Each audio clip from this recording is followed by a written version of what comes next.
Hi guys, and welcome to Mega World here in the Philippines, just a few minutes from where I live.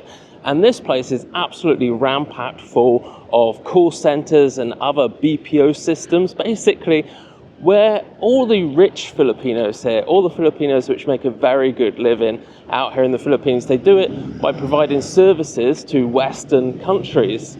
So mostly, obviously, digital services, things like call centers as well, data entry, that type of stuff. And this is one of the reasons why I really wanted to come here to the Philippines, so that for Mutual Ninja we could use it to employ people, to collect all the data that we need for the US stock market and start analyzing all of that data.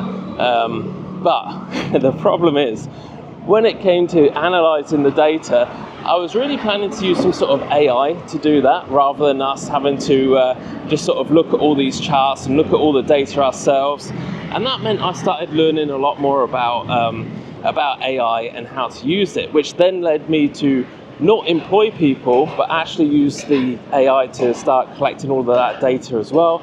And that's when I realized that everything that you see here behind me, all of these nice big office blocks, which are only like 5 to 10 years old, they're all going to be empty within the next 5 years. Okay, so I think it's pretty obvious at this point that AI is going to be taking a lot of jobs over the next sort of like 2 to 5 years.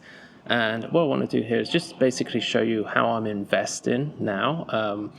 And what I'm looking at, and I'm actually going to take you through a real investment, something that I had previously invested in. So this here is a company called TaskUs. They basically provide services for other businesses, so mostly like Western companies, and they've got lots of different offices, as you can see there. So I had bought it as part of my ISA, not a huge amount invested here, because right now I've had a lot invested in cryptocurrency over the last year or so. You can see that it is currently up 31%, so it's made a small gain. You know, it's okay, it's pretty good. I've actually only owned it for about 6 months, so around December, just before we came to the Philippines, I bought that. I've now actually just put it all on to sell today, which is quite handy because it has recently gone up this little bit here. But the reason why I'm selling is because I don't think there's much of a future in it. When it comes to companies like this, there is of course the option that they could integrate in with AI, and they could then sort of dominate the whole market, and they could create like AI agents for all these other businesses that they've already got on their books, and that would be great. And then you could see that chart go up an awful lot, and they could do really, really well. But I had a quick look through at their data, and here you can see basically where all their clients are. So this is revenue by geographical location, and you can see the most of it here is coming in through the Philippines. So all the way to today, you can see that they have been growing, they have been making more in revenue, but there's no mention in any of these figures here really about AI services, other than this very small amount here. And you can see how much it's grown. So basically up to 45,000 here, from all the way back here when it was 37,000 in 2023. But you really would have thought that would have grown substantially more than that. And the problem is that I believe that their customers are basically leaving to just do AI themselves. And in here, the investor relations, you could read all through that yourself, but why would you bother doing that when you can get AI to do it for you? So I headed over to ChatGPT and got that to read through. Basically, it says that there's a heavy legal shielding up front. So they're basically looking for a merger and acquisition, and probably pre-defending any future litigation that comes against them. They've got this proposed transaction, which is kind of dominate through the whole thing. They fear operational disruption. So this is what it's basically drawing out of the tone of the message in their what they've put out there in the investor relations. And this is the most problematic part, is the AI. So AI as a strategic pressure. So it says that utilization of artificial intelligence by our clients or maybe former clients, or our failure to incorporate artificial intelligence into our operations. So this is the sort of main problem here, which obviously suggests that they failed to jump on AI quick enough, and a lot of their customers are going over to use AI themselves instead.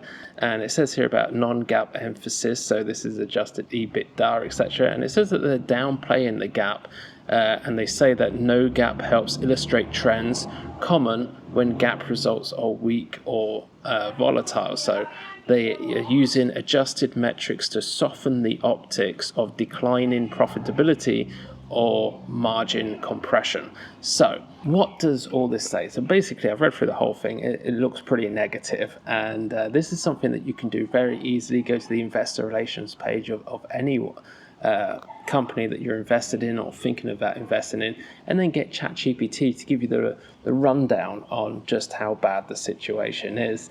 Now, for me, I'm here in the Philippines, and over the last couple of months, we've been looking at lots of different farmland, and you can actually grow a lot of really great crops out here that you can't grow anywhere else in the world.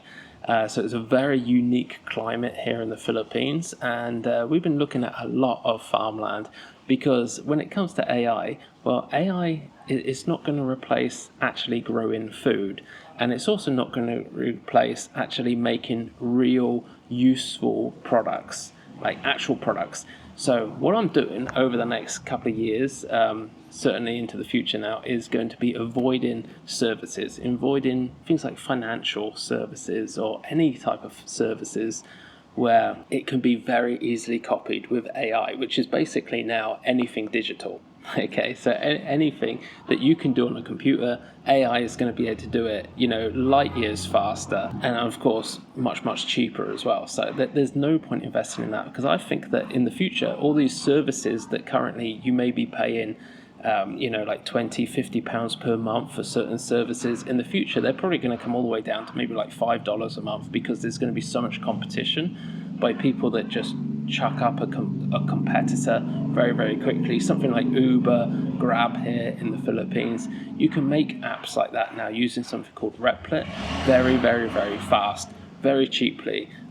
So there's just no value in it. So any services I'm staying well clear of, and just focusing on products and products. Okay, so any companies which makes lots of products, I think that is going to be the future, and that is where I'm looking to invest. Anyway, that is my thoughts on AI. Lots of people are going to lose their jobs, and if you've got an opinion on it, or you're worried about it, you want to say something, please do in the comments down below. Comment away, and I shall read every single one of those comments. Thank you very much. See you again in the next video.